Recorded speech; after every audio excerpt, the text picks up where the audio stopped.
Hi everybody, it's Julia here, and today we have a bit of a spontaneous painting going on. Uh, I'm actually pretty nervous posting this, I have to say. But I am embracing this year, trying to be more brave, so I'm sharing this with you. So I have been watching quite a lot of Steve Mitchell here on YouTube. He has a channel called The Mind of Watercolor, which is the best watercolor channel ever. And he does quite a lot of these spontaneous paintings, and I have got it into my head that I cannot draw landscape, and I really want to, so I thought this might be a nice way to try to very loosely and just to see what happens really. So the idea of spontaneous watercolor is to have sort of a limit palette, and then just a lot of wet and wet to start with and see where it goes. So here today, I picked 4 colors. It's very limited, but it's ultramarine. I also have violet, raw umber, and Payne's gray, and that is in the St.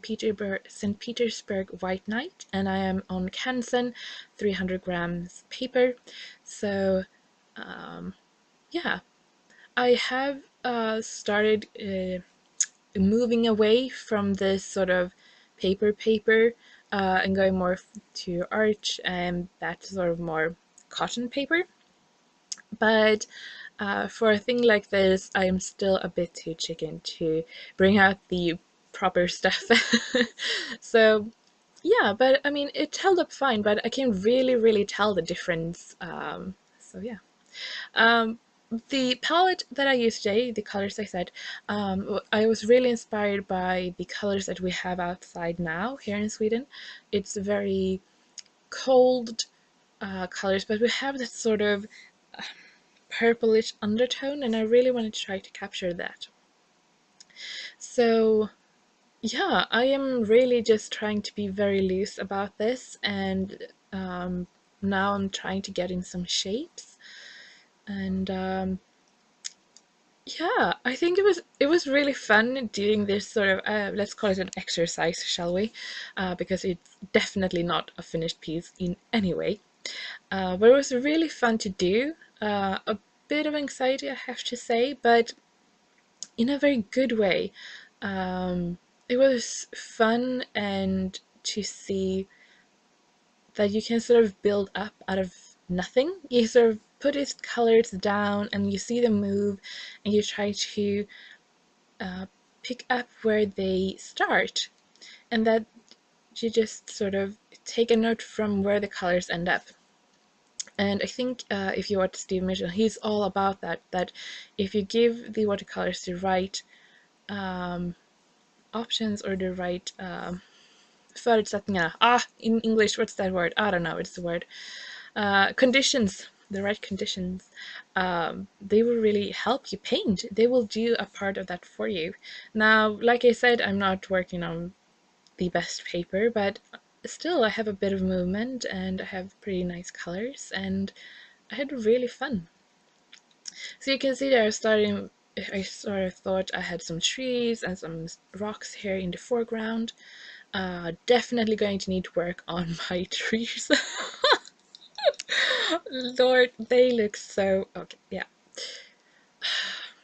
they are going to need some work. Let's just put it like that. But what I've learned, because I do see this as an exercise. One, I think it's a really fun palette to work with. I think it's a very versatile palette to get this very limited. I mean, it's only 4 colors, but they really add some depth. I also found this fan brush. I didn't find it. I've been using it for a while, but you know, I really like learning new techniques, and it's really fun to working with that. And it makes really fun shapes, even though it's not a very good fan brush. I also like what I have learned is I need to learn more, especially the trees. I mean, come on, it looks yeah. Anyway, but I had fun. I really did. So I will definitely try to do this more. If I will film them or not, I'm not sure. Rocks. I haven't really painted rocks before because, like I said, in my head I cannot do landscapes. But it was really fun doing, I mean, how little you need to add to actually make it look like a rock. And I've been so afraid of them. So yeah, I feel like this is sort of the start of something new. But yeah, so it's a bit of a rocky start for the process and also for this narration of me painting. I have never done that before. Narrating when I do something crafty or cutting, that's sort of like fine, but telling you how I paint is really hard.